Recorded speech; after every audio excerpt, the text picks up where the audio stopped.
கர்த்தருடைய பரிசுத்த நாமத்திற்கு ஸ்தோத்திரம். எனக்கு ஏசாயா 5வது அதிகாரம் 16வது வசனத்தை தியானிக்க இருக்கிறோம். ஏசாயா 5:16 ஜெபத்தோடு இந்த செய்திக்குள்ளே கடந்து சொல்லும். என்ற ஆனந்தம் என் இயேசு தருகிறார், துதிப்பேன் துதிப்பேன் துதித்துக் கொண்டே இருப்பேன், துதிப்பேன் துதிப்பேன் துதித்துக் கொண்டே இருப்பேன். அல்லேலூயா ஆனந்தமே, அல்லேலூயா ஆனந்தமே, அல்லேலூயா ஆனந்தமே, அல்லேலூயா ஆனந்தமே.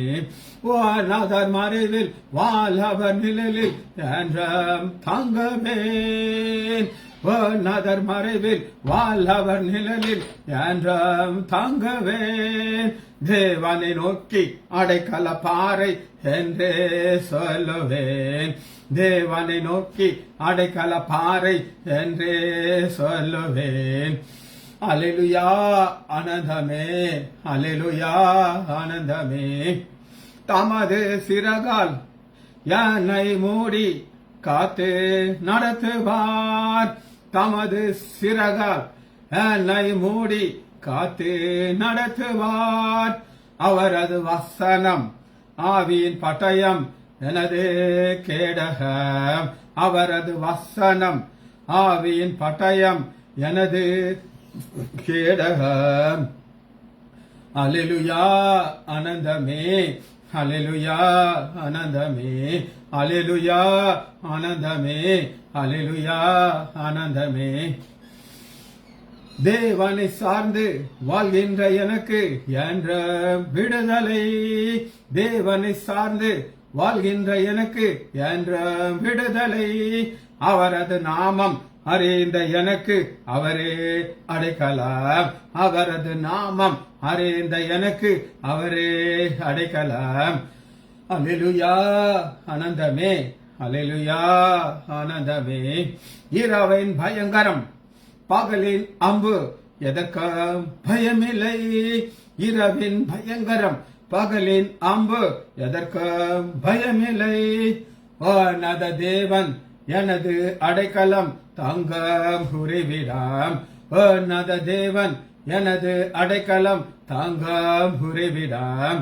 அல்லேலூயா ஆனந்தமே, அல்லேலூயா ஆனந்தமே, அல்லேலூயா ஆனந்தமே, அல்லேலூயா ஆனந்தமே. வழிகள் எல்லாம் யானை காக்க தூதர்கள் எனக்குண்டு, வழிகள் எல்லாம் என்னை காக்க தூதர்கள் எனக்குண்டு. பாதம் கல்லில் மோதாதபடிக்கு கரங்களில் ஏந்துவார், பாதம் கல்லில் மோதாதபடிக்கு கரங்களில் ஏந்துவார். அல்லேலூயா ஆனந்தமே, அல்லேலூயா ஆனந்தமே, அல்லேலூயா ஆனந்தமே, அல்லேலூயா ஆனந்தமே. சிங்கத்தின் மேலும் பாம்பின் மேலும் நடந்தே சொல்லுவேன், சிங்கத்தின் மேலும் பாம்பின் மேலும் நடந்தே சொல்லுவேன். சாத்தானின் சகல வலிமையை வெல்ல அதிகாரம் எனக்குண்டு, சாத்தானின் சகல வலிமையை வெல்ல அதிகாரம் எனக்குண்டு. இயேசுவின் நாமத்தினாலே ஜெபங்கள் பிதாவே, ஆமென். கர்த்தருடைய பரிசுத்த நாமத்திற்கு ஸ்தோத்திரம். கவிதா சிஸ்டர் பிரைஸ் லார்ட், லீலா சிஸ்டர் பிரைஸ் லார்ட், செல்வி டீச்சர் பிரைஸ் லார்ட், மரியாள் சிஸ்டர் பிரைஸ் லார்ட். இன்னைக்கு நம்ம ஏசாயா 5வது அதிகாரம் 16வது வசனத்தை தியானிக்க இருக்கிறோம். ஏசாயா 5:16. சேனைகளின் கர்த்தர் நியாயத்தீர்ப்பினாலே உயர்ந்து பரிசுத்தம் உள்ள தேவன் நீதியினாலே பரிசுத்தராய் விளங்குவார். இன்னைக்கு இதுல நம்ம தியானிக்க இருக்கிற ஒரு வார்த்தை என்னன்னா, இங்கிலீஷ்ல to be exalted, to be exalted, உயர்ந்து. இந்த உயர்ந்துங்கிறது திருமண வசனத்தை வாசிக்கிறவங்களுக்கு, சேனைகளின் கர்த்தர் நியாய தீர்ப்பினாலே உயர்ந்து அவர் ஜட்ஜாக உயர்கிறார். இதுக்கு ஒரு எபிரேய வார்த்தை நான் உங்களுக்கு சொல்றேன். ரம், RUM, ரம், அவ்வளவுதான். To be exalted, to be exalted, RUM, இல்ல மேல கோடு எதுவுமே ரம் அப்படின்னு ஒரே வார்த்தையில முடிக்கிறாங்க. RUM, ரம், டு பி எக்ஸால்டட். இன்றைக்கு சாத்தானுடைய ஃபோர்ஸ் வல்லமைகள் அவர்கள் தான் உயர்ந்திருக்கிறார்கள். பணம் உயர்ந்திருக்கு. அரசியல்வாதிகள் உயர்ந்திருக்கிறாங்க, அதுல சந்தேகமே இல்லை. ஆனா ஒரு நாள் வரதான் இந்த ரம்ங்கிறதுக்கு என்னெல்லாம் அர்த்தம் கொடுத்துருக்காங்க அப்படின்னு கேட்டீங்கன்னா, டு பி ஹை. இது புரிஞ்சுக்கிறதுக்கு ஒரு சின்ன ஒரு சம்பவத்தை காட்டுறேன். நீங்க கோர்ட்டுக்கு போயிருந்தீங்கன்னா கட்டாயம் போயிருப்பீங்க இல்லையா? அங்க ஜட்ஜுடைய பிளேஸ் வந்து கொஞ்சம் உயரமா இருக்கும். எல்லாரும் அந்த ஜட்ஜ், அது சின்ன வயசு ஆளா இருந்தாலும் பெரிய வயசு எல்லாரும் அவங்களை பார்த்து எப்படி வணக்கம் வைப்பாங்க. அந்த ஹைட் ஏன் கொடுத்துருக்காங்க அப்படின்னு கேட்டீங்கன்னா, அந்த exalted ராம்ங்கிறது a state of being on high plane. இப்போ ஒரு மினிஸ்டர் வரார். மினிஸ்டர் கார்ல போனாலும் அவருக்கு முன்னாடி 3 கார் போகும், பின்னாடி 3 கார் போகும். இந்த கார் எதற்காக அவருக்கு முன்னாடி போகுதுன்னா, மினிஸ்டர் வாரார் அப்படிங்கிறதுக்காக. அது ஒரு high position. Ram, RUM, Ram. இந்த ராம் நீங்க ஃபர்ஸ்ட் பார்க்கறதுக்கு ஆதியாகமம் 7வது அதிகாரம் 17வது. ஆதியாகமம் 7:17. ஜல பிரளயம் 40 நாள் பூமியின் மேல் உண்டான பொழுது ஜலம் பெருகி பேழையை மிதக்கப்படும். அது பூமிக்கு மேல் விதத்து, பூமிக்கு ராம் மிதந்தது. ஜலப்பிரளயத்தை குறித்து அநேக தகவல்கள் நமக்கு ஆச்சரியமான ஒரு விளக்கத்தை கொடுக்குது. அது என்ன அப்படின்னு கேட்டீங்கன்னா, அகல் ஆராய்ச்சி மக்கள் சில இதெல்லாம் தோண்டி பார்க்கறாங்க. அவங்களுக்கு கலசுத்திர காரியங்களை நம்ம விஞ்ஞானம் காட்டுது. என்ன அப்படின்னு கேட்டீங்கன்னா, ஒரு பெரிய ஒரு மலை, அந்த மலை மேல GHல இருந்து எங்க வீடு வரை எவ்வளவு லென்த் இருக்கும் தெரியும்? அந்த அளவுக்குள்ள ஒரு பெரிய ஒரு திமிங்கலம் எலும்பு கூட அந்த மலைக்கு மேல இருக்கு. எல்லாரும் ஆச்சரியப்படுறாங்க, இதை பண்றா இவ்வளவு பெரிய, அங்க சுத்தி கடலே கிடையாது. அப்பதான் சொல்றாங்க, பைபிள்ல நோவா காலத்துல ஜலப்பிரளயம் வந்துச்சு. அந்த அந்த மிதத்துட்டு இருந்த திமிங்கலத்தினுடைய உடல் இந்த மலைக்கு கிட்ட வரும்போது தண்ணி இறங்க ஆரம்பிச்சிருச்சு. இன்னும் பெரிய பெரிய மலையில ஒரு சில யானைகளுடைய டெட் பாடி எலும்பு கொடுக்கணும். யானை எனக்கு அது மலை மேல ஏற முடியுமாங்க? குரங்கு இருந்தாலும் ரைட் வித்துக்கலாம். ஆனா அரராத்த மலை டீச்சர் போட்டிருக்காங்க. அப்ப அந்த மலையில இருக்கிறது எல்லாமே விஞ்ஞானம் என்ன சொல்றது அப்படின்னு கேட்டீங்கன்னா, பைபிள் உண்மை அப்படின்னு காட்டுது. சரி, எக்ஸால்டட் வெள்ளங்கிற பொசிஷன். 2 காரியத்தை நான் உங்களுக்கு சொல்றேன், இல்லாட்டி நீங்க புரிஞ்சுக்கணும். 2 வித்தியாசம் இருக்கு. ஒன்னு பிசிக்கல் ஸ்டேட் அப்படின்னு சொல்றேன். இப்ப நம்ம பார்க்கறது பிசிக்கல் ஸ்டேட். தண்ணி எங்க இருக்கும்? கீழே தான் இருக்கும். ஆனா தண்ணி கூடி கூடி கூடி கூடி எதுக்கு மேல வந்துருச்சு அப்படின்னு கேட்டா, எல்லா மலைகளுக்கும் மேல வந்துருச்சு. பொசிஷன், இது பிசிக்கல் ஸ்டேட். ரைட். இத உபாகமம் 1வது அதிகாரம்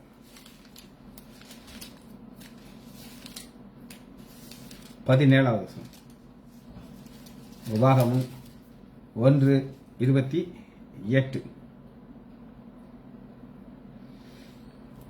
1:28. நாம் எங்கே போகலாம்? அந்த ஜனங்கள் நம்மை பார்க்கலும் பலவான்களும் நெடியவரும், அவர்கள் பட்டணங்கள் பெரியவைகளும் வானங்கள் மதில்களும் இருக்கிறதுமாகிய எல்லாமே பிக். ஏனோக்கு பத்திரம் கண்டோம். பெரியவர்கள், நம்மை பார்க்க பெரியவர்கள். ரம் ஒரே வார்த்தை, டு பி எக்ஸால்டட். இது பிசிக்கல். பிசிக்கல் என்ன அப்படின்னு கேட்டீங்கன்னா, இஸ்ரேல் மக்கள் குள்ளம் கிடையாது. ஜப்பான்காரக்கெல்லாம் குள்ளைங்க, எங்கள மாதிரி ஹைட். ஆனா இஸ்ரேல் மக்களுக்கு ஆவரேஜா 7 feet ஹைட் இருப்பாங்கன்னு சொல்றாங்க. 6 to 7 feet ஹைட் அந்த இருப்பாங்க. ஆனா இங்க நம்ம பார்க்கிற ஏனோக்கியர்கள் நெடியவர்களும் அவர்கள் பட்டணங்களும் பெருசா இருக்கு, எல்லாமே பெருசு. இது பிசிக்கல். ஆனா நம்ம ஆண்டவர் சொல்றதுன்னா எக்ஸால்டட், அது வந்து ஸ்பிரிச்சுவல். ரைட். 2 வித்தியாசத்தை நீங்க புரிஞ்சுக்கணும். சங்கீதம் 27வது அதிகாரம்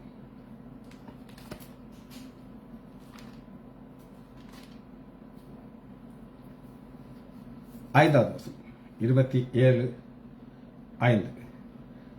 தீங்கு நாளிலே அவர் என்னை தம்முடைய கூடாரத்தில் மறைத்து என்னை தமது கூடார மறைவிலை ஒளித்து வைத்து என்னை கண் மலையின் மேல் உயர்த்துவார். இது நமக்கு குறிக்கக்கூடிய ஒரு ஸ்பிரிச்சுவல் இருக்குங்க. கண்மலை மேல் உயர்த்துவார் அப்படின்னு எடுத்தீங்கன்னா ஒரு உறுதியான இடத்துல நம்ம வச்சிருக்காரு, அங்க வைத்து உயர்த்துக்கிறார். நீங்க ஒரு ஊழியம் செய்யறீங்கன்னா நான் சொல்றேன், ரெண்டு பேருக்கு வித்தியாசம். ஊழியம் செய்யறவர்களுக்கும் ஊழியம் செய்யாதவர்களுக்கும் வித்தியாசம் இருக்கு. அது மறுபடியும் காட்டுவேன்னு சொல்லி மரியாதை சொல்றாரு. நீங்க ஒரு இடத்துக்கு போறீங்க, இன்னைக்கு ஆண்டோடைய கிருபைனால தூத்துக்குடிக்கு நான் போகிறேன். ஈவினிங் வந்து ஒரு மெசேஜ் கொடுத்துருக்கு. அது யார் அப்படின்னு கேட்டீங்கன்னா என்னுடைய சம்பந்தி அம்மாவை வழி நடத்துற ஒரு சகோதரி ஜீவா அக்கா. அவங்க பேர். என் மகளுக்கு அவங்கள அப்படி பிடிக்கும். அவங்க சொல்லிடுவாங்க, டினா உங்க அப்பா வருஷத்துக்கு ஒருக்கா எங்க வீட்டில் செய்தி கொடுப்பாங்க. அவங்க ஒரு 50-60 பெண்களை வச்சிருக்காங்க, ஒன்லி லேடிஸ். அப்படி ஒரு ஆச்சரியமாக ஜெபிக்கிற பெண்கள். வசனத்தில் இருக்கிற தாகத்தை பார்த்தீங்கன்னா ஆச்சரியமா இருக்கும். அங்க நான் போக போறேன், என்னைய ஆண்டவர் அங்க உயர்த்துக்கிறார். அவங்க சொல்லுவாங்க, அண்ணாச்சி வந்தானா செய்தி கொஞ்சம் ஆழமான செய்தி கொடுப்பீங்க, நாங்கெல்லாம் காத்துக்கிட்டு இருப்போம். அவங்க ஃபோன் பண்ண சொல்லுவாங்க. இது எக்ஸால்ட், இது ஸ்பிரிச்சுவலி எக்ஸால்ட். இது நான் ஒரு சந்தோஷமா போறேன். இதான் கண் மலையின் மேல் வைத்து ஆண்டவர் உயர்த்துகிற ஒரு காரியம். சரி, எசேக்கியேல் 31வது அதிகாரம். எசேக்கியேல் 31வது அதிகாரம் 4வது வசனம்.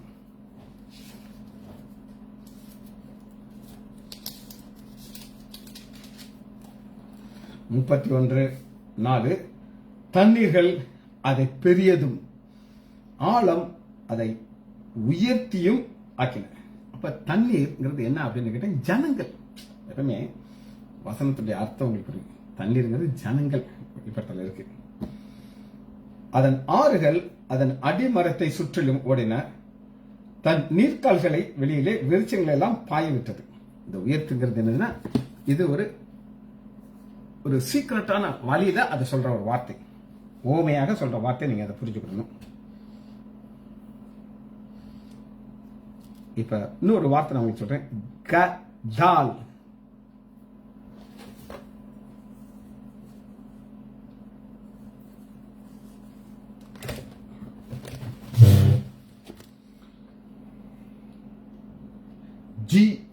GADAL கடால். ஜி ஏ மேல ஒரு கோட் இருக்குது, DAL கடால். வெறும் கடால்.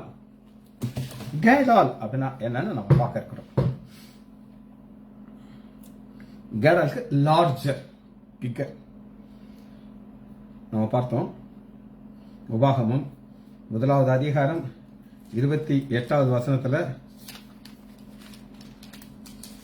உபாகமம் 1:28 ஏற்கனவே வாஸ்து வசனம் தான். பெரிய பில்டிங், அவர்களுடைய பட்டணங்கள் பெரியவைகள், வான அளவுள்ள மதில். வான அளவுக்கு மதில் இருக்குமா? ஆனா இவங்க பாக்குறாங்க போயிட்டே இருக்குது. இதுக்கு என்னன்னா கடால் லார்ஜர். இது ரெண்டுக்கு ஒரு கனெக்ஷன் இருக்குது. ரைட். ஆண்டவர் தன் பிள்ளைகளை குறித்து என்ன சொல்லுகிறார் அப்படின்னு கேட்டீங்கன்னா, ஏசாயா 1வது அதிகாரம் 2வது வசனத்துல ஒரு வார்த்தை சொல்றாங்க. வானங்களே கேளுங்கள், பூமியை செவி கொடுங்கள், கர்த்தர் பேசுகிறார், நான் பிள்ளைகளை வளர்த்து குட்டியா இருக்கும்போது எப்படி கொண்டாடுறோம். அந்த குட்டி யாருன்னா ஆபிரகாம் வந்து இஸ்ரவேலன் கிடையாது, அவர் ஒரு புறஜாதியார், விக்கிரகத்தோடு இருந்தவர். ஆனா முதல் யூதன் யார் அப்படின்னு ஈசாக்கு தான் முதல் யூதன். அந்த ஒரு யூதன்ல இருந்து யாக்கோபு வராரு. யாக்கோபு 12 கோத்திரம் வளர்ந்துருச்சு. கடற்கரை மணல் அளவு போறதான் நம்ம பார்க்கிறோம். கடால் ராஜர், நான் அவர்களை ஆதரித்தேன் அப்படிங்கிறார். இதுல ரெண்டு காரியம் இருக்குது. ஒன்று பாசிட்டிவ், இன்னும் நெகட்டிவ். இது பாசிட்டிவ் என்ன நெகட்டிவ் நம்ம இன்னைக்கு பார்க்க இருக்கிறோம். ஏசாயா 52வது அதிகாரம், ஏசாயா 52:13 வாசிக்கிறவங்களுக்கு. இதோ என் தாசன் ஞானமாக நடப்பார், அவர் உயர்த்தப்பட்டு மேன்மையும் மகா உன்னதமாயிருப்பார். இது பாசிட்டிவ். தாசன் ஆண்டவராகிய இயேசு கிறிஸ்துவ குறித்து சொல்லப்பட்டது என்ன அப்படின்னு கேட்டீங்கன்னா, அவர் பிறக்கும்போது ஒரு சின்ன பாலகனா பிறக்கிறார், இளம் கிளை. ஆனா ஞானமாய் நடப்பார், அவர் உயர்த்தப்பட்டு. அந்த உயர்த்தப்பட்டதுங்கிறது என்னன்னா கேடால். இது பாசிட்டிவாக சொல்லப்பட்ட வார்த்தை. இது 1 சாமுவேல்ல அன்னாள் ஒரு அழகான ஒரு வார்த்தையை சொல்றாங்க. என்ன சொல்றாங்க அப்படின்னு கேட்டீங்கன்னா, அன்னாளுக்கு பிள்ளை பிறந்துருச்சு, ஆண் பையன் பிறந்துட்டான், ஒரே சந்தோஷமா இருக்காங்க. அந்த சந்தோஷமா இருக்கும்போது அவங்க இருதயத்திலிருந்து என்ன வார்த்தை வருது அப்படின்னு நீங்க கேட்டீங்கன்னா, 2வது அதிகாரம் 1 சாமுவேல் 2வது அதிகாரம் 7வது வசனம். 1 சாமுவேல் 2:7. கர்த்தர் தரித்திரம் அடைய செய்கிறோம். நெகட்டிவ். இதான் வர முடியும், மேலே கொட்ட முடியும், டவுன். இது நெகட்டிவ். தரித்திரம் அடைய செய்யவும் ஐஸ்வர்யம் அடைய பண்ணுவார், அவர் தாழ்த்தவும் உயர்த்தவும். தாழ்த்தவும் முடியும், உயர்த்த முடியும். அதனால தாழ்த்தினார். எப்படி தாழ்த்தினாரு? பிள்ளை இல்லாம மலடி ஆக்கினாரு. ஆனா அதுக்கப்புறம் அவரால் என்ன வரும்னா, டு பி எக்ஸால்டட், தீர்க்கதரிசிக்கு தாயாக மாற்றி உயர்த்தி விட்டார். இந்த ராம் ஒரு வார்த்தை என்னன்னா, டு பி எக்ஸால்டட்.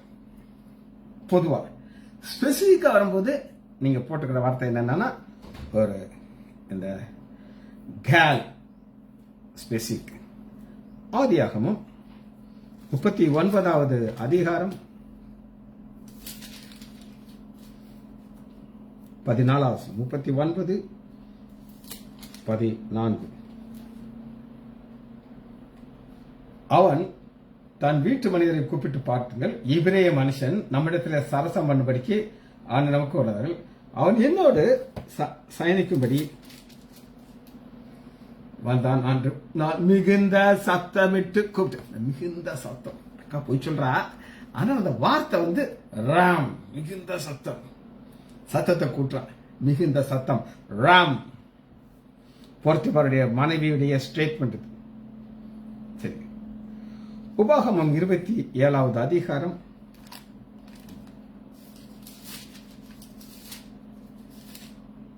27:14. அப்பொழுது லேவியர் உரத்த சத்தமிட்டு, இஸ்ரவேல் மனிதர் எல்லாரும் பார்த்து, லேவியர் உரத்த சத்தமிட்டு, ராம் உரத்த சத்தம், வாய்ஸை கூட்டி தான் அவங்க பேசுறாங்க. 32:27.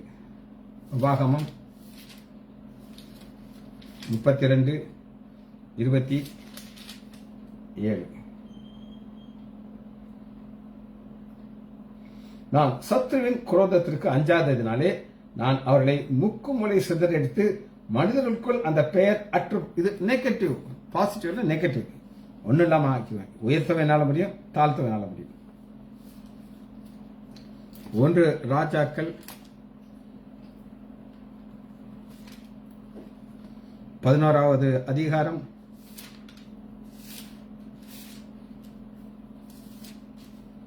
26. 11:26.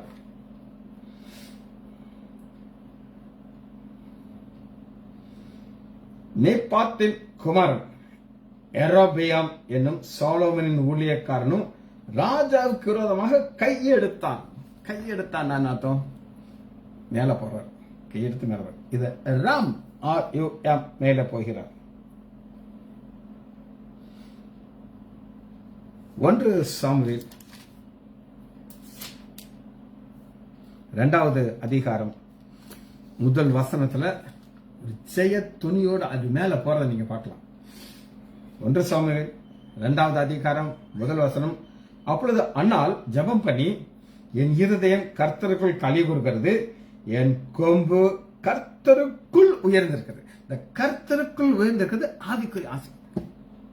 நான் இங்க தூத்துக்குடி போகும்போது என் மகளுக்கு எப்படி இருக்கும், எங்க அப்பா ஒரு செய்தியோட வருகிறார். அவங்க சம்பந்தியமா கேட்பாங்க, அப்பா வந்துட்டாங்களா, அப்பா என்ன சாப்பிட்டாங்க ஒண்ணுன்னு கேட்பாங்க. ஒரு குடிகாரனா இருந்தாலும் அந்த வீட்டில் ஒரு குடிகார சம்பந்தி ஒருத்தர் இருந்தார். வேற ஒரு ஆள் இருந்தார், செத்து போயிட்டார். அவர் இந்த மாதிரி செய்தி கொடுக்க வருவாரா? அவர் அங்க உயர்ந்தவரா பார்ப்பாங்களா? இதுதான் ஆவிக்குரிய ஆசீர்வாதங்க. என் கொம்பு கர்த்தருக்குள் உயர்ந்திருக்குது, என் பகைஞர்கள் மேல் என் வாய் திறந்திருக்குது. ரட்சிப்பினாலே சந்தோஷப்படுகிறேன். ரட்சிப்பு என்ன? ரட்சிப்பு விடுதலை. நீ யாருமே அவளை பார்த்து என்ன சொல்ல முடியாது, மனைவின்னு சொல்ல முடியாது. அது ஒரு விடுதலை. சங்கீதம் 110வது அதிகாரம்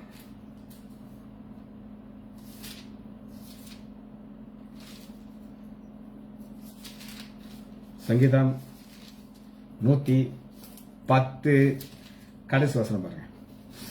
லாஸ்ட், இது ஒரு சீக்கிரட்டான வசனம், வாசிக்கிறோம். வழியிலே அவர் நதியிலே தண்ணீர் குடிப்பார், ஆகையால் அவர் தமது தலையை எடுப்பார். தலையை எடுப்பார்னு அர்த்தம் ராம், எக்ஸால்டட். இது ஆண்டவராகிய இயேசு கிறிஸ்து நதியில போறதுங்கிறது ஒரு சிலுவையின் பாடு வழியாக உயிர்த்தெழுதலை குறிக்கிறது. உயிர்த்தெழுதல் நமக்கு நல்லா தெரிஞ்ச வசனம். சங்கீதம் 3வது அதிகாரம் 3வது வசனத்துல அவர் என் தலையை உயர்த்துவார், எக்ஸால்ட். இன்னைக்கு நம்ம பார்க்கிற இங்கிலீஷ் வேர்டு என்னன்னா டு பி எக்ஸால்டட். உங்களுக்கு Ram, RUM, Ram, to be exalted, EXALTED. இன்னொரு வார்த்தை கேடால், GADAL, கேடால். ரைட், லாங்குவேஜ் பார்த்தாச்சு. இன்னும் நம்ம வார்த்தைக்குள்ள வருகிறோம்.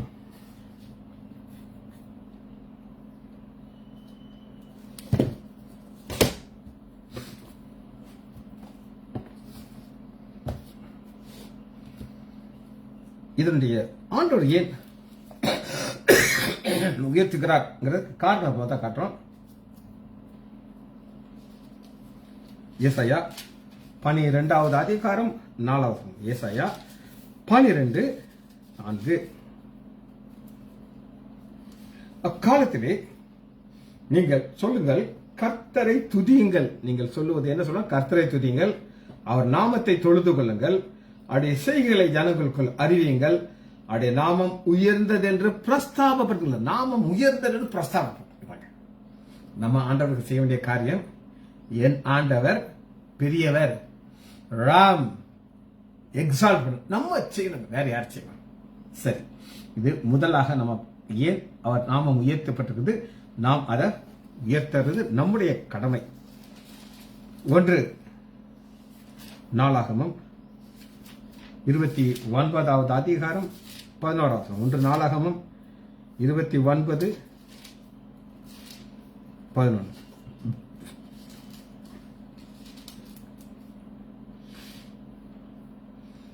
என்னெல்லாம் சொல்லி ஆண்டவர் நம்ம மகிமைப்படும்.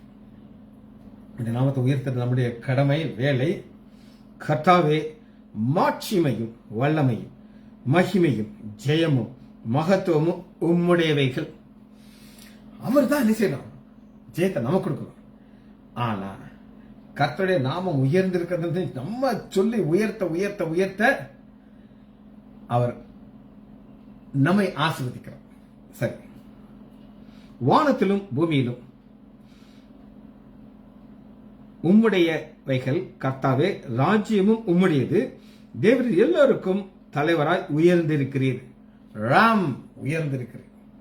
அந்த ஒரு வார்த்தை நம்ம கற்றுக்கொண்டாதான் நம்ம எல்லா இடத்துலயும் அந்த உயர்ந்திருக்கிறது வரும்போது நமக்கு அந்த ஒரு பெரிய வார்த்தை நமக்கு ஒரு ஆச்சரியமான ஒரு ஒரிஜினல் மீனிங்கை நமக்கு காட்டி கொடுக்கும். ஒரு ஜெபத்தை நம்ம பார்க்கலாம். சங்கீதம் 21வது அதிகாரத்தில் ஒரு ஜெபத்தை பார்க்க 21:13. கர்த்தாவே, உம்முடைய பலத்திலே நீர் எழுந்தருளும், அப்பொழுது உம்முடைய வல்லமையை பாடி கீர்த்தனம் பண்ணும். பாடி கீர்த்தனம், உமது பலத்திலே நீர் எழுந்தருளும். நமக்கு ஒரு பிரச்சனை வந்துருச்சு. இந்த பிரச்சனை வரும்போது ஆண்டவர் அதிலிருந்து நமக்கு விடுதலை கொடுக்கிறார். நாம் அதை சாட்சி சொல்லி ஆண்டவனை எக்ஸால்ட் பண்றோம், ஆண்டவனை உயர்த்துறோம். இது நம்முடைய வேலை. சரி, இரண்டாவது உங்களுக்கு வசனத்தை திரும்ப வாசிக்கிறேன், அப்பதான் நம்ம சொல்ற செய்தி நமக்கு புரியும். ஏசாயா 5வது அதிகாரம் 16வது வசனம், சேனைகளின் கர்த்தர் நியாயத்தீர்ப்பாலே உயர்ந்து ராம் பரிசுத்தமுள்ள தேவன், காட் தட் இஸ் ஹோலி, பரிசுத்தமுள்ள தேவன்கிற அடுத்த ஆஸ்பெக்ட் நம்ம பார்க்க போறோம். ஏசாயா 6வது அதிகாரம் 2வது வசனம், சேரபீன்கள் அவருக்கு மேலாக நின்றார்கள், ஒவ்வொருவருக்கும் 6 சட்டைகள் கொடுக்கப்பட்டது. 2 சட்டைகளால் முகத்தை மூடி, 2 சட்டைகளால் தன் கால்களை மூடி, 2 சட்டைகளால் பறந்து ஒருவரை ஒருவர் நோக்கி சேனைகளின் கர்த்தர் பரிசுத்தர் பரிசுத்தர் பரிசுத்தர், பூமி அனைத்தும் அவருடைய மகிமையால் நிறைந்திருக்கிறது என்று சொல்லி கூப்பிட்டார். பரிசுத்தர் பரிசுத்தர் பரிசுத்தர், 3 வகையான பரிசுத்தர். ஒன்னு, பிதாவாகிய தேவனுக்கு பரிசுத்தம், குமாரனாகிய இயேசு கிறிஸ்துவுக்கு பரிசுத்தம், பரிசுத்த ஆவியானவருக்கு பரிசுத்தம். அது ஒரு ஆங்கிள்.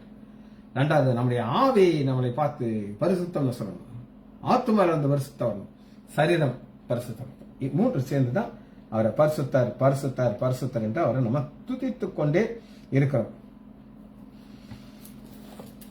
ஏசாயா 57வது அதிகாரம்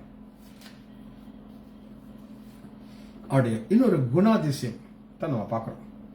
15வது வசனம், ஏசாயா 57:15, நித்திய வாசியும், அவருக்கு ஆரம்பமும் முடிவும் அவர் நித்தியமானவர், நித்திய வாசியும் பரிசுத்தர் என்னும் நாமமுடையவரும்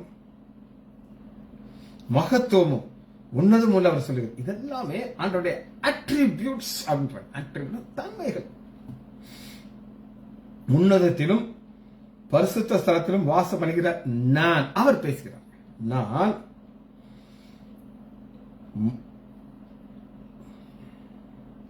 பணிந்தவருடைய ஆவியை உயிர்ப்பிக்கிறதற்கும் நொறுங்கிறவருடைய இருதயத்தை உயிர்ப்பிக்கிறதற்கும் இங்கதான் நான் வாசம் பண்ணுவேங்கிறேன். இருதயம் நொறுங்குறவர்கிட்ட நான் வாசம் பண்ணுவேன் அப்படின்னு சொல்லுகிறேன்.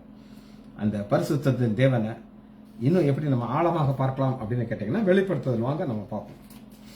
வெளிப்படுத்துதல் 3வது அதிகாரம் 7வது வசனம். வெளிப்படுத்துதல் 3:7.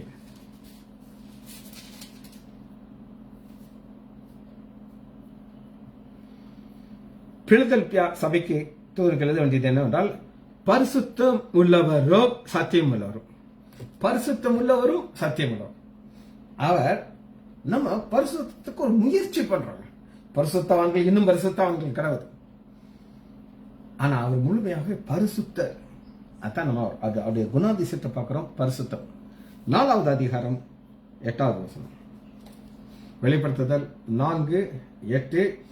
அந்த 4 ஜீவன்களும் ஒவ்வொன்றும் அவ்வாறு சட்டைகளை சுற்றி, அவர்களும் பார்த்தீங்கன்னா அதே தாங்க, கர்த்தர் பரிசுத்தர் பரிசுத்தர் பரிசுத்தர். ஏசாயா 6வது அதிகாரத்துல அதே கான்செப்ட் இங்கே நம்ம பார்க்கணும். ஒரே பரலம் தாங்க, அது சந்தேகம் இல்லை. ஆனா அந்த படத்துல ஒவ்வொருத்தரும் பார்க்கும்போது வேற வேற ஆங்கிள் அவையெல்லாம் அவங்களுக்கு காட்டுகிறார். இது பரிசுத்தம் பரிசுத்தர் பரிசுத்தர். சரி, கடைசியா ஒரு கான்செப்ட் பார்த்து நம்ம முடிக்கிறோம். அது நீதியினாலே பரிசுத்தமாகுது. நீதியினாலே அவர் எப்படி பரிசுத்தமாகிறார் அப்படிங்கறத நம்ம பார்த்து இந்த செய்தியை முடிக்க இருக்கிறோம். ஏசாயா 8வது அதிகாரம் 13. ஏசாயா 8:13. சேனைகளின் கர்த்தரையே பரிசுத்தம் பண்ணுங்கள், அவரே உங்களுக்கு பயமும், அவரே உங்களுக்கு அச்சமாக. இதாங்க பயமும் அச்சமும் இருக்கும். கடவுள் நம்மளுடைய பிள்ளைகள், நமக்கு இந்த 2 காரியம் இருந்தா தான் நம்ம அந்த ஒரு நீதிங்கிற ஒரு காரியத்தை பார்க்க முடியும். நீதியில் பரிசுத்தத்துக்கு இது 2 பேசிக்கான ஒரு காரியங்கள். 29 ஏசாயா 29:23.